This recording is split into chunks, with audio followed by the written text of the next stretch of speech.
Holy and beautiful the custom which brings us together in the presence of the Most High, to face our ideals, to remember our loved ones in absence, to give thanks, to make confession, to offer forgiveness, to be enlightened and to be strengthened. Through this quiet hour breathes the worship of ages, the cathedral music of history. 3 unseen guests attend: faith, hope, and love. Let all our hearts prepare them place. Now please rise as you are willing and able as we sing our opening hymn, Peace Like a River.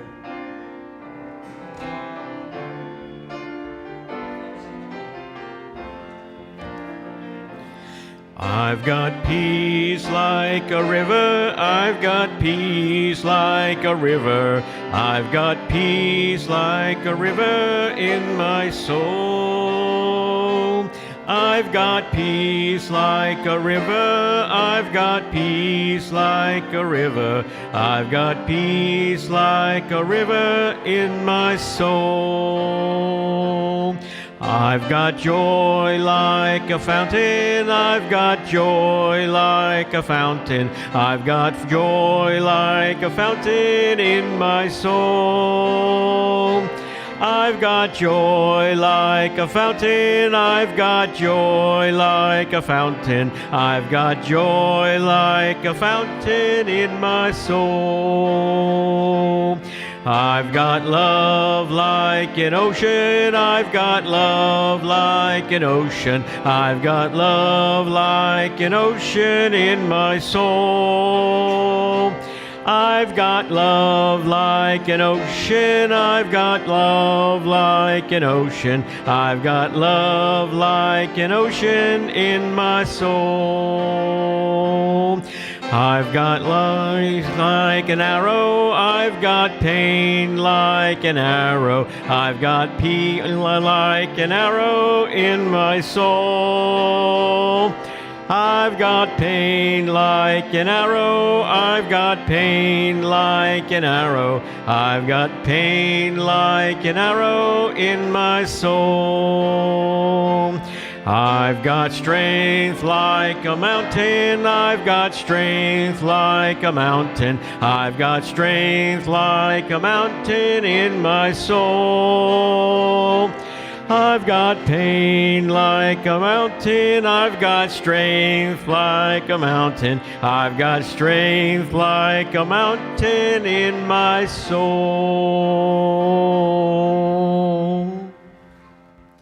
So welcome to the Unitarian Church of Baton Rouge. My name is Nathan. I am your minister as solo for another 2 weeks, and then your new minister of congregational life, Reverend Meredith Barber, will join us. We have a lot of announcements, so let's do it this way. Today during middle hour, if you're a visitor, that is the time we have Sunday school for adults, children, and youth, and they all happen in all of these rooms elsewhere. But today during middle hour, we are having in room 5, art and storytelling for tumultuous times. So if times feel tumultuous and you wanted just a ritualistic way to kind of process that, that is in room 5, which is way in the back. Next to room 5, right over there, is Intro to Our Church. And this is what do we teach and what do we worship in Unitarian Universalism. And in room 7 is the Social Justice Subteam on Reproductive Justice. And specifically, our own Kathy Smith will be there to talk about a new curriculum that she has been trained in called Sacred, which is a holistic, interfaith, intercultural sexuality education curriculum. So that's the orientation to that in room 7. Good? So here is what is coming up sermon-wise. We're going to skip today, because I'll introduce that one in a little while. Next week let's do 2 weeks from now will be the annual Why I'm a UU service, which is well in the works, and it's really exciting. I'm just going 2 weeks because going backwards, next Sunday is the auctioned sermon from last year. and I didn't know what I was preaching until I met with the family who won that sermon topic, and now I do know. And so the title is An Atheist Babblefish for Religious Life. Good? Good luck to me.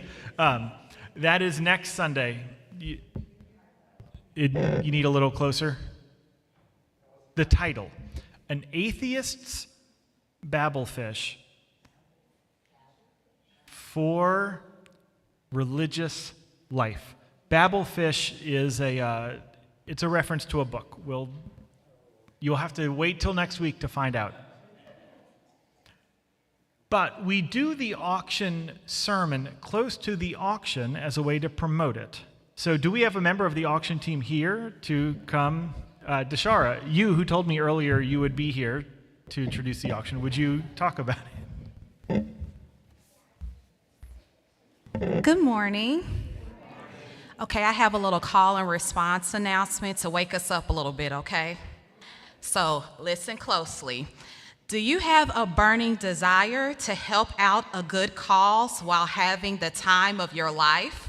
Yes. Fantastic. Then calibrate your DeLorean from 6 to 8 p.m. Saturday, August the 2nd, because we're taking you back to the future with an auction that's worth your time travel. Prepare for an evening where flux capacitors are optional, but fun is mandatory. We're throwing a spectacular event featuring live music that will have you dancing through the decades like the Marty McFly at the Enchantment Under the Sea. Dust off your puffy vest, tease up that hair, and get ready to hoverboard in style. Our dress code is all about the Back to the Future universe. Come as your favorite movie character, rock some sweet 50s threads, get totally tubular in 80s attire, or just show us what the future holds. Very good, you're catching on, I love it. We'll be handing out prizes for the best costumes, so make sure your ensemble is one for the ages. This incredible event wouldn't be possible without you. We're still on the lookout for volunteers, and if you've got something amazing to share, we'd love your donations. We're seeking unique experiences, exciting events, fun activities, goods, services, or even classes. So, whether you're a science enthusiast, a fashionista from any era, or just someone looking for a great night out, all are welcome, including you virtual folks. Listen up. We promise there will be something for everyone to enjoy, bid on, and celebrate. So, mark your calendars, invite your friends, and get ready for a night of pure fun. Wow, that's heavy, right? We can't wait to see you. Thank you. Wait. Oh. I have some questions. Oh, yes. You didn't know I was going to ask these, but... Oh, no, it's fine. In the past, the auction, some people have said, I can't go to the auction because I don't have a lot of money. Is this auction just for people with a lot of money, or is it for everyone? It is for everyone. Now, I have like a pile of used pens and screwdrivers. Do you need that as a donation? No, not necessarily. Okay. But I could teach a class on how to make paper cranes. Could you use something like that? That would be awesome. Okay. So should I come if I have a lot of money or a little money, but I want to have a good time? Absolutely. All right, good. I just wanted to check. Thanks, y'all.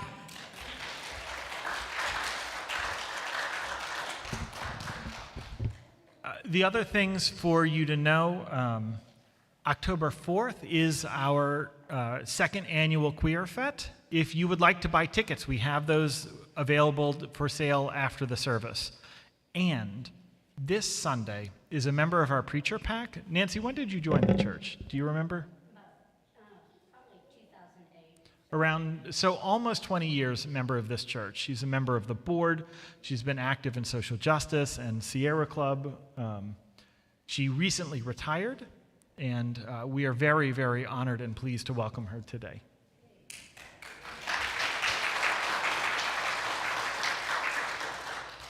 But let's go ahead, and I invite you to start with this morning's prayer. If you would join me in a moment of prayer and reflection. The God that we know when we see love and kindness and hope, whatever that mystery you have believed in or not, whatever has held you and kept you going, be with us on this day. And help us to hold this world that is missing some people who used to be in it. Help us to hold this world as we are trying to heal and to grow. And help us to be grateful this week that we heard from the Unitarian Universalist Fellowship in Kerrville, Texas, that their building and many of their people are okay. Help us to be thankful for all of the work that we continue to do. And make a space for our longing for a world that is more just and more kind and more compassionate. If there was ever anything we needed reawakened in us as a culture right now, it's the love for the stranger and the love for self. May you know you are worthy of love and kindness. May you know you are a beacon for all who need support and help. Amen. Today we have two announcements to make, and if you would come place stones, they are both for deaths of family members of church members. The first is for the death of a brother of a church member. This is Warren Frazier's brother, Reverend Frederick Frazier, and we're placing a stone in his honor. And the second is the death of the adult son of a church member. This is Diana Doro's son, Jeff Lindsay, who died Monday after a long fight with cancer. This service, Joel's service will be on August 30th at 10 o'clock. Or whatever that Saturday is. I think it's the 30th. This ritual we have is open to everybody, visitor and member alike, in person or online. For online folks, we invite you to type your stones right into the chat. For in-person folks, if you feel moved to come up, take a stone and let it represent whatever you're carrying and place it in the chalice bowl. We invite you to do that. We now invite those who wish to come forward as we place stones.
And we say together, with hope to make this a better world, we light this flame. Its light is the symbol of the power of love.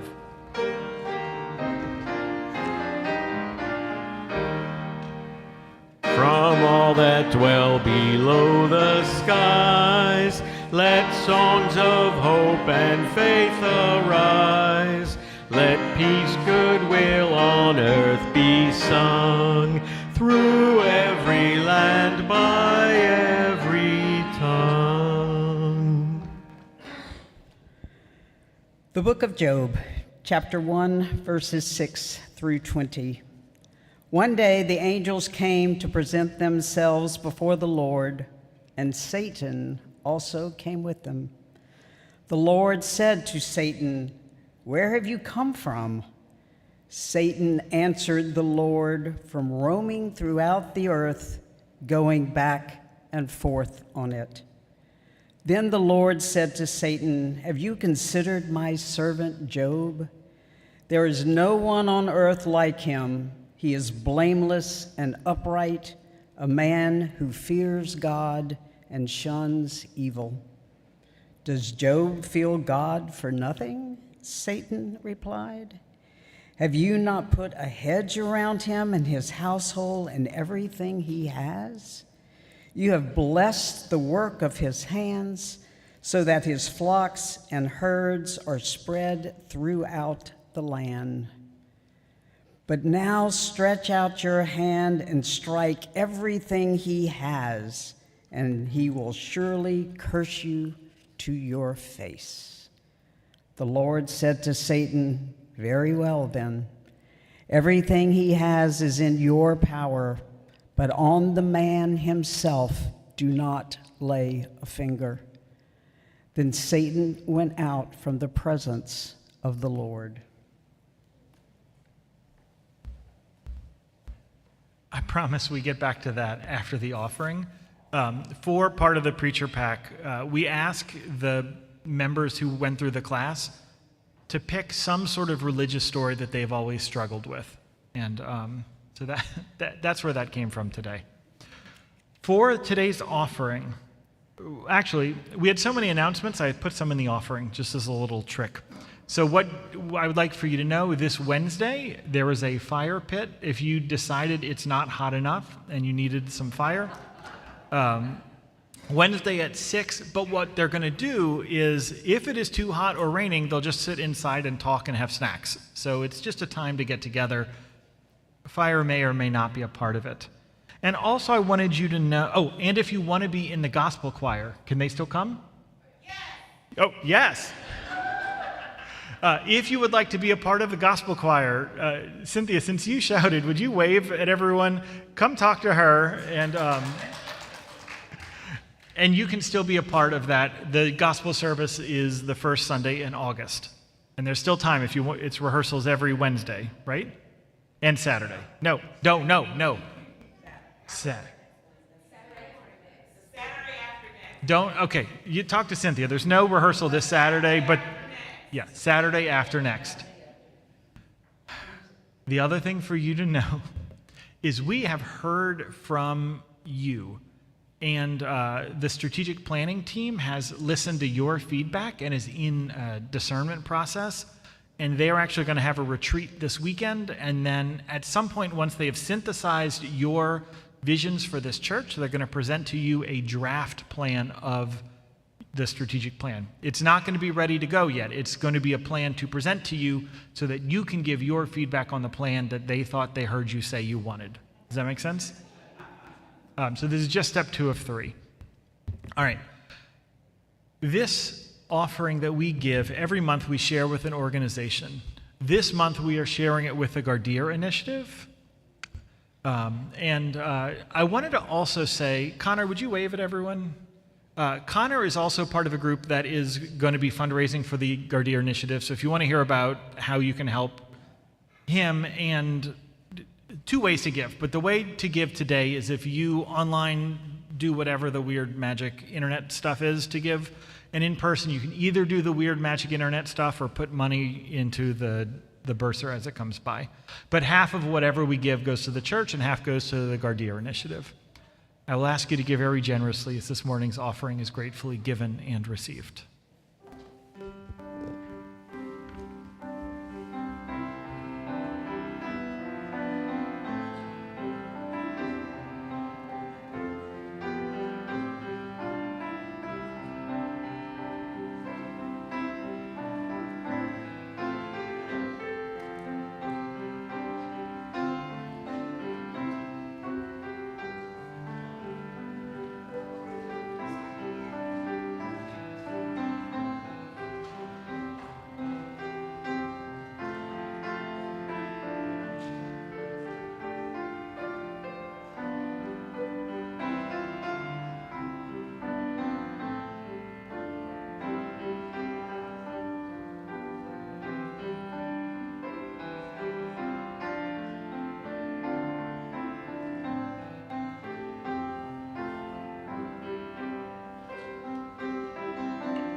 Good morning. Can you hear me?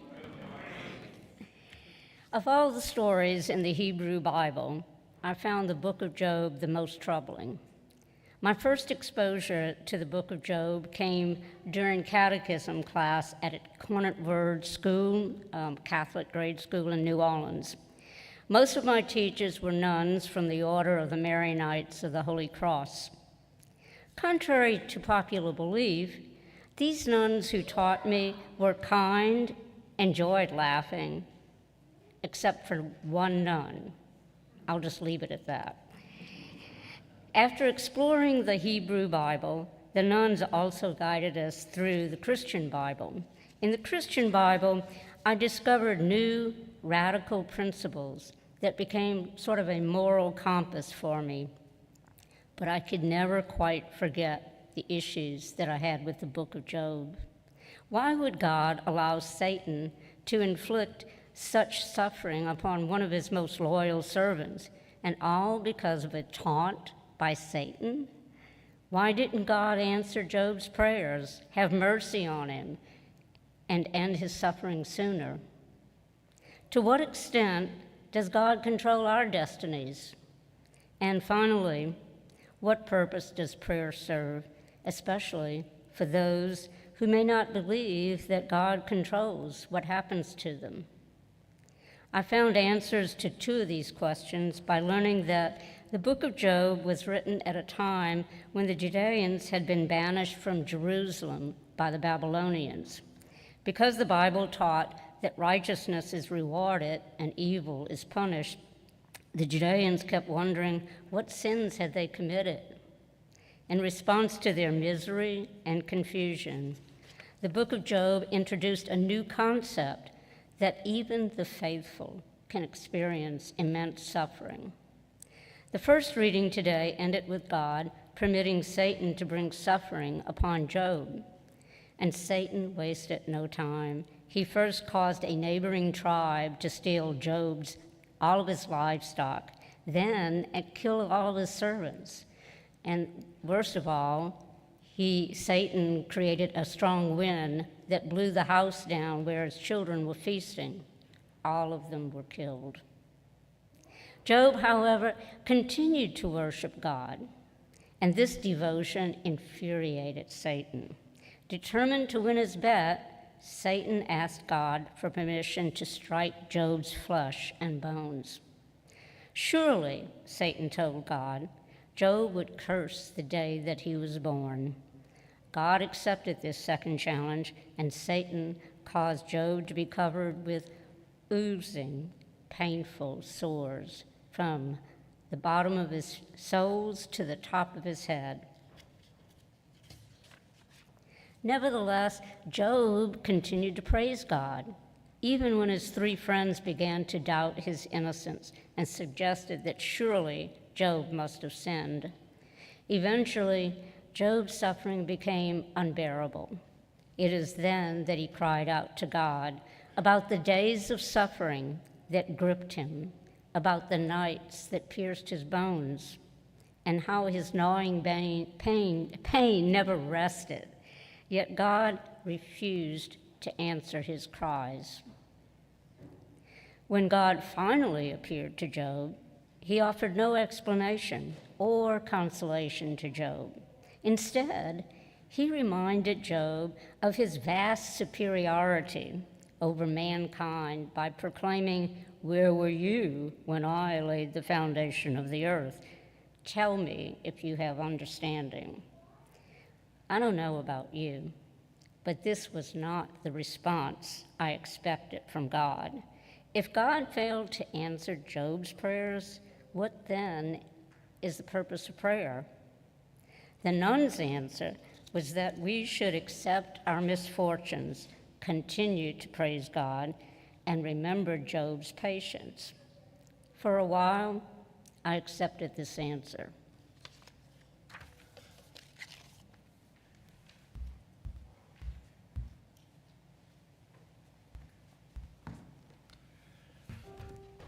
Right where you're seated, we're going to do this hymn. We're going to have a reading in the middle of it, so just stay seated.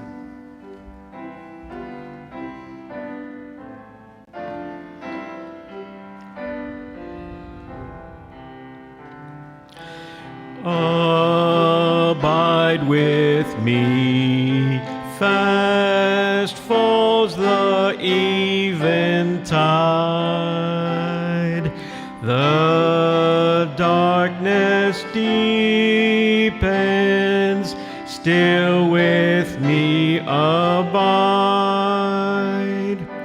When other helpers fail and comforts flee, help of the helpless, oh, abide in me.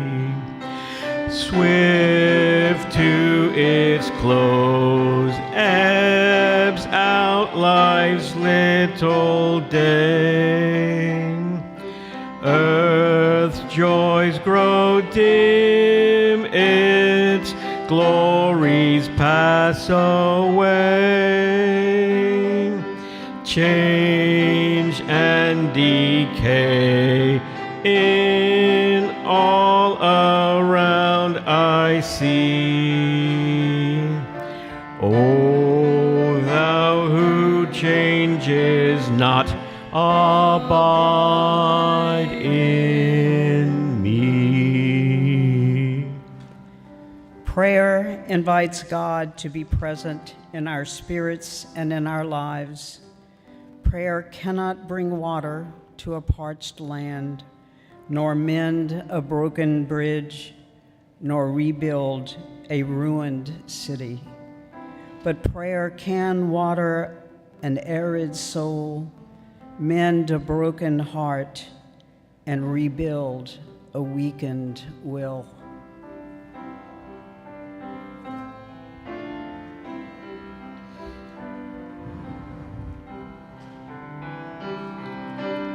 I fear no foe, with thee at hand I'll bless. Ills have no weight, and tears no bitterness. Where is death's sting? Where grave thy victory? I triumph still if thou abide in me.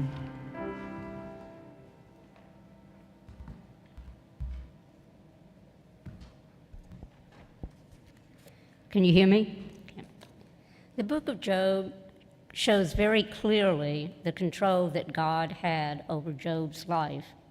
However, as I grew older, I became more aware of the role that free will plays in our lives. That increased awareness led me to question the role of God's will and the extent to which God was responsible for what happened to us. As I witnessed the misfortunes of my family and friends, I questioned God's involvement. Similarly, I questioned God's role in the lifetime of poverty endured by so many people, especially those who worshiped God and were kind to their fellow human beings. Was it God's will that these people spend their lives struggling to provide food and shelter for themselves and their families? Recently, I attended a meeting in Donaldsonville with a handful of environmentalists to discuss Hyundai's plans to build a huge steel plant nearby. At one point, the lead organizer, who was the head of a Cancer Alley grassroots organization, calmly mentioned that she had lost her daughter to cancer and that she herself had undergone a mastectomy. But that's God's will, she calmly explained, before quickly continuing her presentation. But was it really God's will? Although the Christian Bible is replete with passages about the importance of discerning and accepting God's will, I never quite accepted these teachings. After all, who are we to know if something is or is not God's will? As for my own misfortunes, I never believed that they were God's will. Surely, I never blamed God that I was born with a pituitary tumor that left me unable to have children, or the nearly fatal meningitis and hepatitis I experienced after the tumor was removed.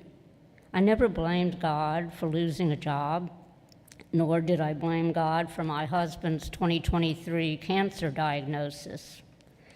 So let's for a minute assume that God is not responsible for our fortunes or misfortunes.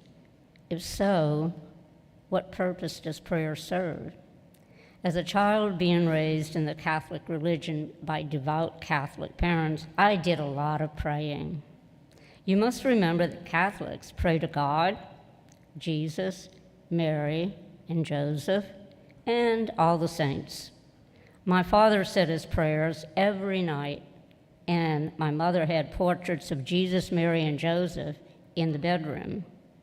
And during the summer months, my mother regularly visited a downtown New Orleans church, Immaculate Conception, where she made her novenas.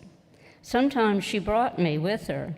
I offered little resistance, hoping that it meant a shopping trip on Canal Street afterwards. Sometimes I wonder how many novenas it would take for the saints to make it to the Super Bowl.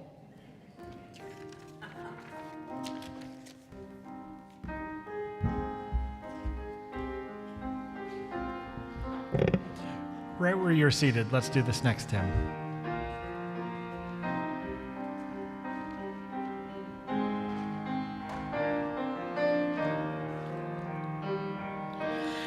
Ubi caritas et amor,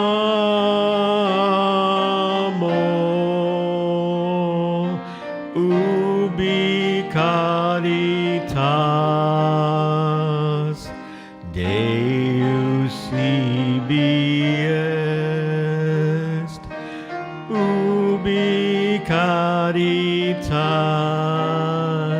et amor,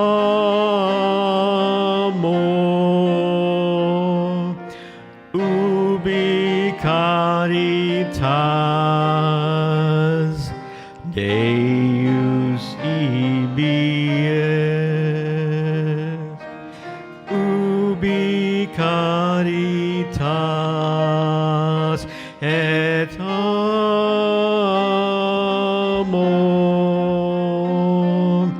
ubi caritas Deus ibi est. Although I drifted away from my Catholic roots, I look back at several trying periods in my life and found that I must have still believed in the power of prayer. On several occasions, I experienced what I will call a type of cathartic peace after praying. I still remember my mother's painful death in a hospital before I could get to tell her goodbye, and how much I appreciated all the sacrifices she made for me. For weeks, I cried about her death as I tried to fall asleep and prayed to God for peace. Then I began dreaming about her. In my dreams, I kept reliving an event that happened at my brother's house. I would see her start to fall as she stepped down onto his patio, but I could never get to her in time to catch her. I would always wake up crying. Then one night, I dreamed that she had become a little bird in my hands. But as I slowly opened my hands, she turned into sand and slipped through my fingers. In my dream, I was devastated. But in the days that followed, I began to feel a strange peace. Moreover, the disturbing dreams ended. Was it prayer that helped me resolve my sadness? Did my mother's spirit appear in my dream? Or as Freudians would like to say, did my subconscious finally resolve my guilt? On another occasion, I prayed when a loved one was diagnosed with a life-changing condition. I can remember after leaving him one night how I cried in my car, screaming to God for peace. I found that peace. Did God answer my prayers, or did my tears bring me a type of cathartic relief? Fast forward the clock, and I have a confession. I still find myself subconsciously praying for the planet, for friends and relatives with serious illnesses, and for those who've just lost a child, a spouse, or a parent. So why do we pray, whether it be to God or to a higher power? To answer this question, I turned to various theologians. Two in particular offered some very good advice, insight. The first theologian was Rabbi Abraham Herschel, who authored the quote you heard in the second reading for today's service. To Rabbi Herschel, prayer is an essential part of being human. He viewed prayer as more than just a set of rituals or requests. He saw it as a fundamental human act and a way of life. Rabbi Herschel believed prayer was a dialogue with the divine that shapes one's identity and fosters a deeper understanding of the world. Herschel argued that prayer is not just a need, but an ontological necessity, meaning it is essential to human existence. He believed that a person who has never prayed is not fully human, as prayer is a way of connecting with the divine and recognizing one's place in the universe. The other theologian I found to be helpful was Erica Hewitt, Minister of Worship Arts for the Unitarian Universalist Association.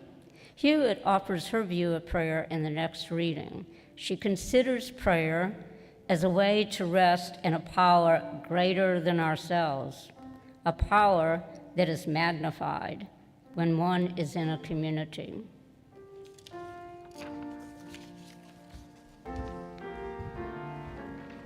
Let's do one more seated hymn.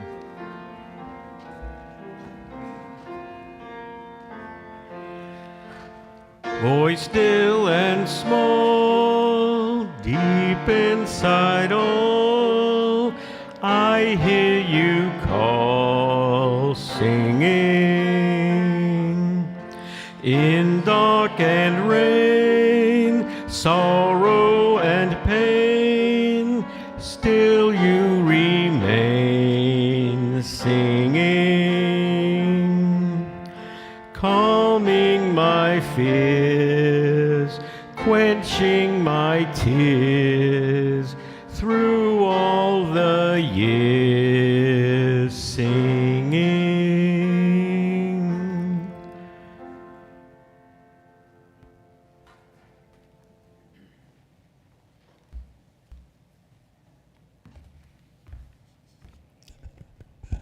Softened by music and prayer and the ministry of my colleagues, I found myself with the capacity to pray for the sister who abruptly left my life. That's more free than I'd ever imagined getting, but that's what grace does. It's a spiritual ladder amid all of life's chutes.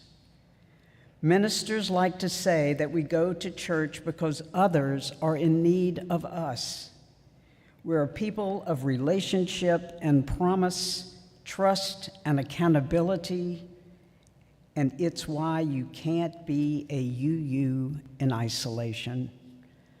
Sometimes I need to receive, to rest in a power greater than myself, more forgiving, more compassionate, more soothing than any force that lives inside of me.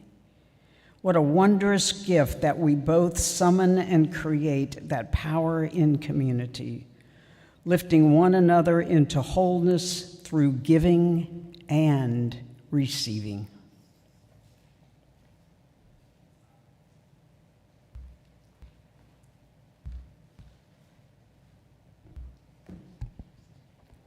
How's this? As I continued my spiritual journey, I stumbled upon Buddhism in the mid-1990s. I'd signed up for a Sierra Club backpacking trip in the Sierra Nevada mountains, and the leader was a retired Colorado forest ranger who practiced Buddhism. There in the quiet backcountry of Sequoia National Park, with its towering snow-capped peaks and alpine lakes, we learned to meditate and hike in silence, as well as practice mindfulness. I was hooked. Back home, I delved into the writings of Thich Nhat Hanh and Jon Kabat-Zinn. I also continued going on those meditation backpack trips for maybe another 7 years.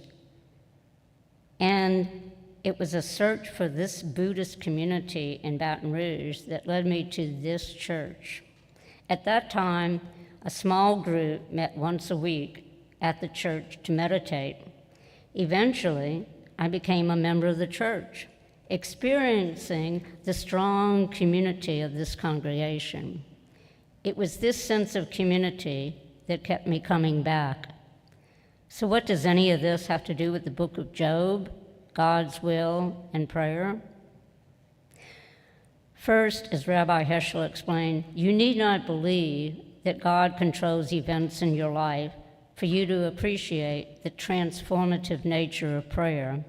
Secondly, instead of praying for something to change, one should strive to be a catalyst of change. Being part of a community such as this church has helped me see that. We see something that needs changing, and what do? We show up. Thirdly, unlike Job's friends, the members of this congregation do not pass judgment on each other. One of the teachings of the Christian Bible that stayed with me was to never pass judgment on someone. Although I find it difficult to follow this teaching in these polarized times, a fundamental principle of the Unitarian Universalist faith is that we believe in the inherent worthiness of every person.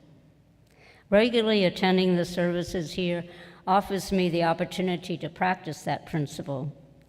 Through my involvement, I've come to experience the power and support of a strong, loving community that ministers to one another and works to end social injustices.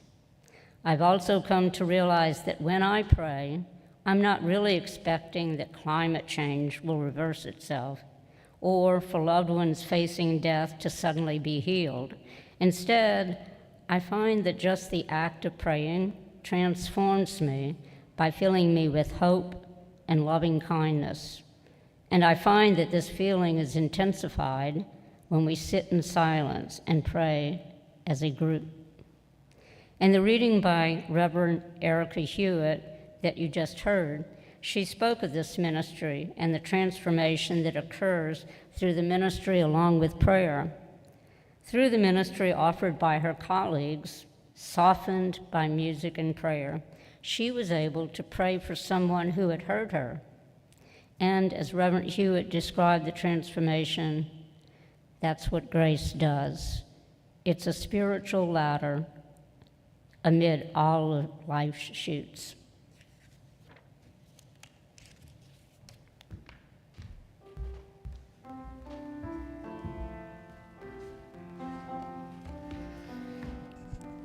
We are not alone, though sometimes we forget that truth. We are woven into one cloth, one gorgeous blanket, designed for use, for comfort, to sustain, and to love. Now please rise as you are willing and able as we sing our final hymn, I'm Gonna Lift My Sister Up.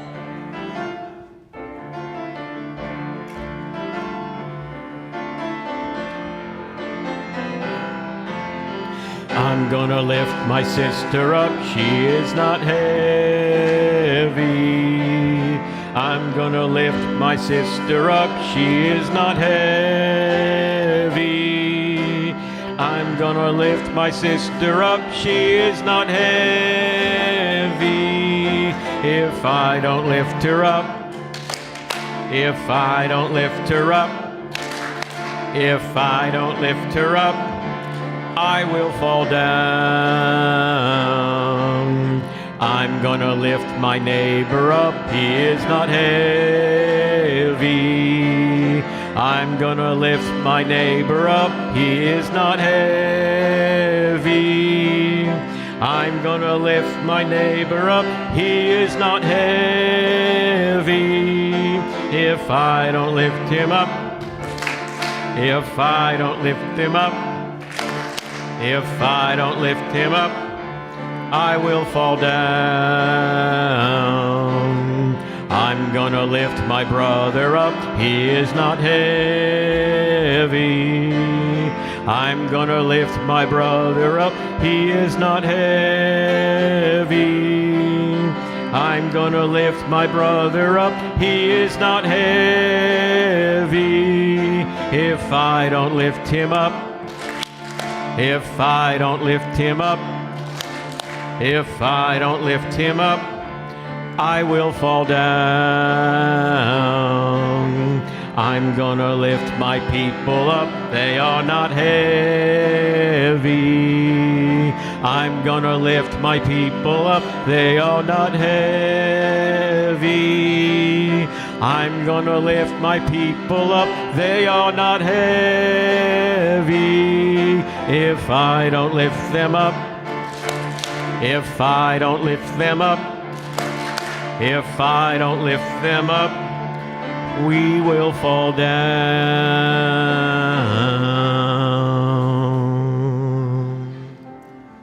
Take courage, friends. The way is often hard, the path is never clear, and the stakes are very high. Take courage, for deep down there is another truth. You are not alone. Go in peace, go in love. Amen.